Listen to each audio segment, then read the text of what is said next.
এমন ভিডিও দেখার জন্য বেশি বেশি সাবস্ক্রাইব করুন, সাথে লাইক, শেয়ার এবং কমেন্ট করতে ভুলবেন না। হ্যালো ভিউয়ার্স, কেমন আছেন সবাই? ঝাটকা মাছ তো অনেক ধরনের খেয়েছেন। আজকে রান্না করব ঝাটকা মাছ দিয়ে পটল আলু তরকারি।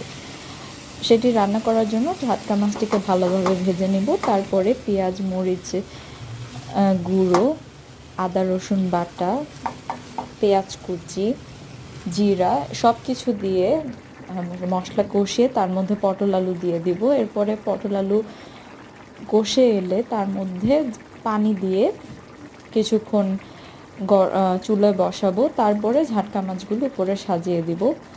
এরকম 10 মিনিট রান্না করলে ঝাটকা মাছের তরকারি পুরোপুরিভাবে তৈরি হয়ে যাবে।